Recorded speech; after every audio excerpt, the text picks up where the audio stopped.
درود و احترامات به شما. من بلدم مردم خوشحال کنم. دیدی؟ الان چطور از ادب کرده؟ آدم باید همینقدر شجاع باشه. مگه نه صمیم؟ یکی هم بابای ماست که بدون کارت شناساییش تا سر کوچه هم نمیره. خیلی باهاش گرم نگرفتی؟ ساکت بشین سر جات وگرنه همه چیو بزنم و میگم. اگه با کسی حرف میزنی حداقل هم سطح خودت باشه. تو سطح اینو که اصلا نمیدونی. این خیلی رویای بلندی داره. سلیقه‌شو که اصلا نگو. چه مزخرفی داری میگی؟ ساکت بشین سر جات. مزخرف نمیگم. برعکس از این قابی که من دارم میبینم همه چی خیلی هیجان انگیزه. فقط یه بار مطمئن بشم اون وقت ببین.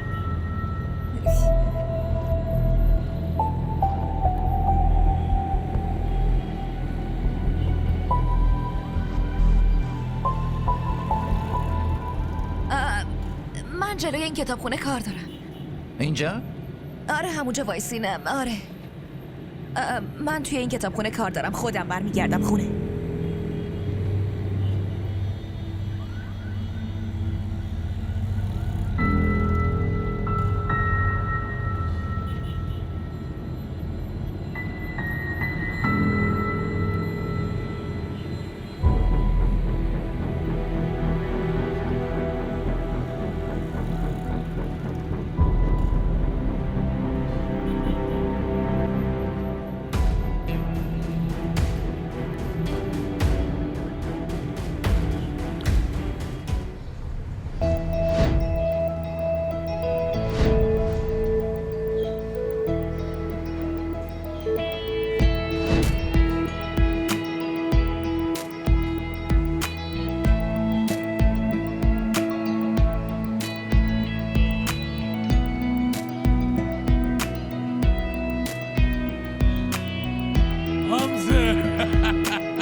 والله چه استقبال بی‌نظیری از من کردین. سورپرایز شدم.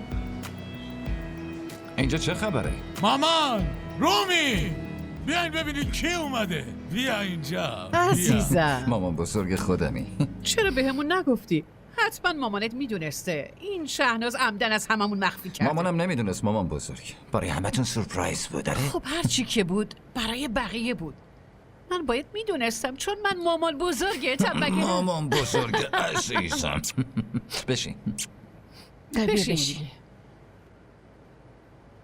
ببینم اون چرا یه گوشه گرفته نشسته. تو از اومدنم خوشحال نشدی ها؟ مشخصه. خب خوشحالی خودش باید تموم بشه که برای من خوشحال شه. آره. ای ای ای. حاله؟ آره خوشحالم. از چی آخه؟ از اومدن من یا از عروسیت؟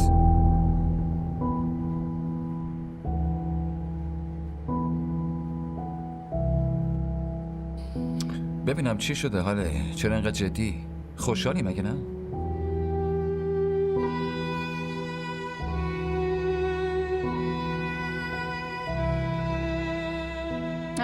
حاله دخترم برو توی اتاق مامان بزرگ عروس اینطوری توی جمع با این قیافه نمیشینه. برو توی اتاق.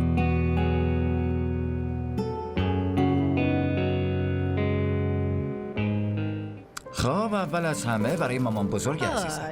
مخصوص از استانبول خریدمش. خیلی جنسش خوبه مامان سلامت بزرگ. باشی پسرم. و سلامت اینم از باشی. همه مهمتر. پاها رو ماساژ میده. پاهاتون درد میکنه دیگه نه؟ واسه همین آوردمش. خدا ازت راضی باشه. چقدر تو حواست به منه. عمه چقدر خوشحاله. اینو نمیدونه که این هدیه در اصل برای منه. همسه از بچگی میدید که از بس پاهای عمه رو ماساژ میدادم دستام خسته میشد.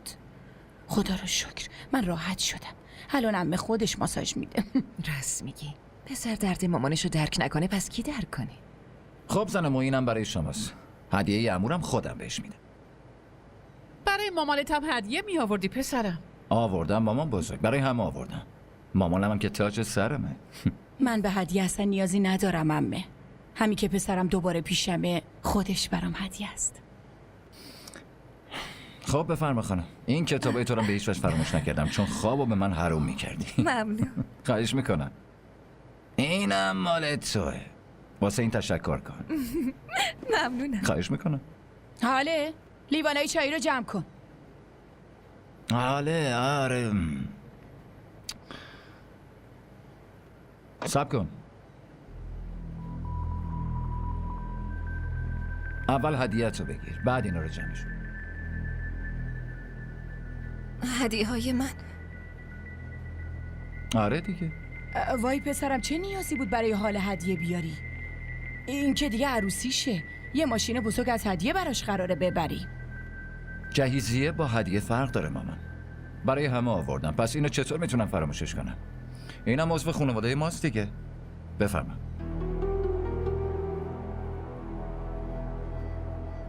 اینو بده من. بگیرش. نه من بگیرش دیگه.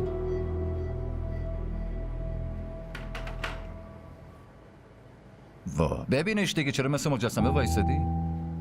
هی اون بیچاره چی کار کنه؟ مگه تو الان کسی بهش هدیه داده که بفهمه باید بازش کنه و ببینتش؟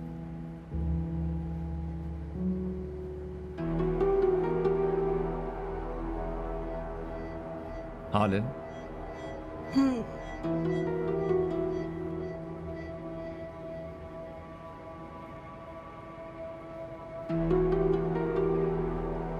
عجیبه. خیلی خوب واسه بابام آوردم. خورم خودش اعتراف کرد پیش زنم و یه حاله رفته بود. خب چرا رفته بود؟ چرا توی اتاق خودتو حبس کردی؟ شفق وایسا بیا بذارم، بیرون. وایسا. لطفاً بیا بیرون. وایسا. بابات بیرون منتظرته. اون خیلی نگرانه. نکن شفق لجبازی من نکن. بیرون نمیرم. بیرون خورم هست. نمیخوام چشمم به چشمش بیفته. چی کار میخوای بکنی دیوونه؟ اونم توی این خونه زندگی میکنه. چرا این حرفا رو میزنی؟ کاش دلم میشکست. هر اتفاقی هم میافتاد. اما غرورم نباید میشکست. تا وقتی خورم باشه من بیرون نمیام.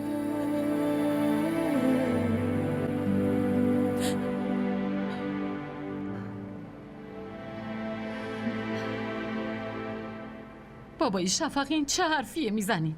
این دختر هیله‌گر بوده. دختر هیله‌گر بوده یا نه؟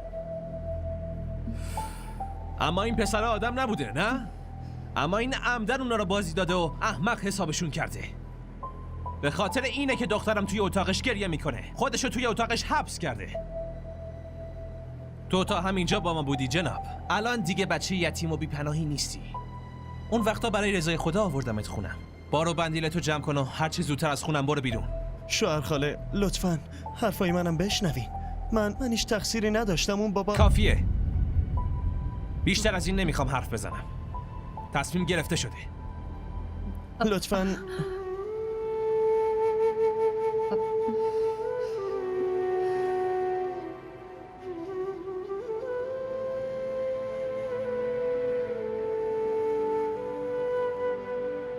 مامان من درکتون نمی کنم. به جای اینکه از من دفاع کنین و بگین من بیگناهم دارین چمدونتون رو میبندین و میرین. از همه بیگناه دفاع میکنن. تو که قشنگ معلومه چقدر مقصری. حالا هم گفتم بریم یعنی بریم. اما چطور میتونیم بریم؟ شوهر خاله گفت و شما هم حرفشو قبول کردین؟ من از خودم غرور دارم خورم. به خاطر این کارات منو سرفکنده و خجالت زدم کردی. آبرو برام نذاشتی. خیلی نمک نشناسی. خیلی بی غیرتی. شوهر خالت با احترام زیاد منو به این خونه آورده بود. منو خواهر خودش میدونست. خیلی زیاد بهمون کمک کرد. تو رو بزرگ کرد، با سواد کرد، به این سن رسونده. حالا گفته از خونم برین بیرون، پس منم میرم. یه لحظه هم نمیتونم بمونم. مامان خودتون بگین این وقت شب کجا میخوایم بریم؟ مامان ببینید لطفاً اینو ولش کنین. به من گوش کنین. بذارین شب بگذره. صبح بشه بعدش وسایلمون رو جمع میکنیم و از اینجا میریم. یه جایی میریم. وسایل چه وسایلی؟ تو از کدوم وسایل حرف میزنی؟ من دست خالی به این خونه اومده بودم، هیچی نداشتم. نه جایی برای موندن داشتیم، نه لباسی برای پوشیدن. این سقفو بهمون داد، وسایل داد، خونه داد، آرامش داد. برای این روز من از چشم همه انداختیم. من نمیمونم. دارم میگم بریم یعنی بریم. اگه میای بیا. مامان حرف منو گوش بدین. مامان لطفاً. مامان.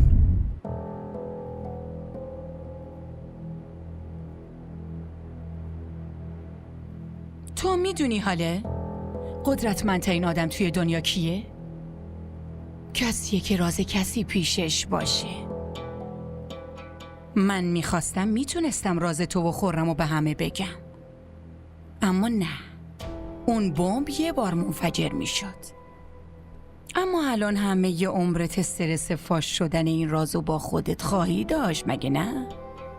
این خیلی بازی هیجان انگیزیه. خیلی هیجان انگیزه. رومی بیا اینجا دختر. بیا اینجا. یه عکس از منو حاله بگیر. این که مادر نداشت. من مثل مادر بزرگش کردم. یه عکس باید داشته باشیم نه؟ یالا.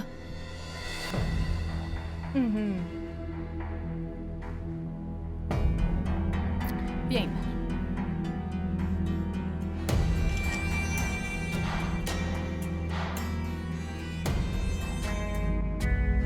بفرمایید بیاین بریم داخل. سلام علیکم. سلام علیکم.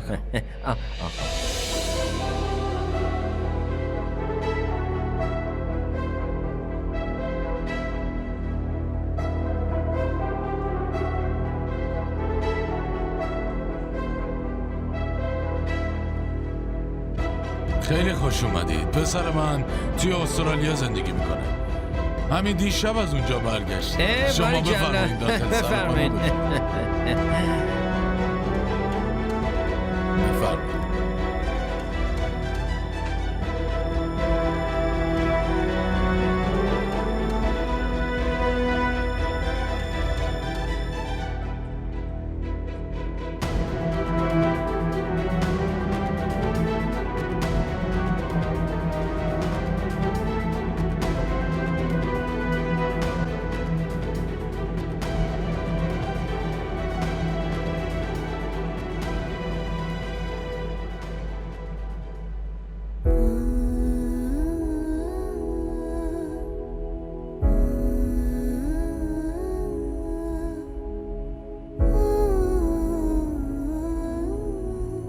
تنها؟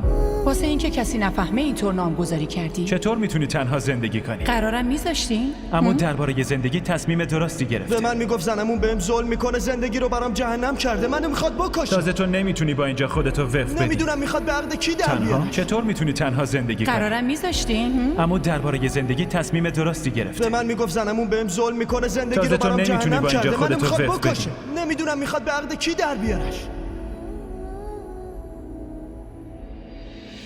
कोई तो हो मेरा अपना, कोई तो सहारा हो, गम मेरे ठहर तो जाए कोई किनारा हो।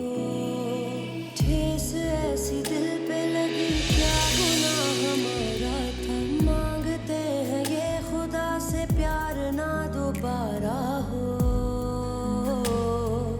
प्यार ना दोबारा हो। पूछो ना हम सताए हुए हैं, सताए हुए हैं, सताए हुए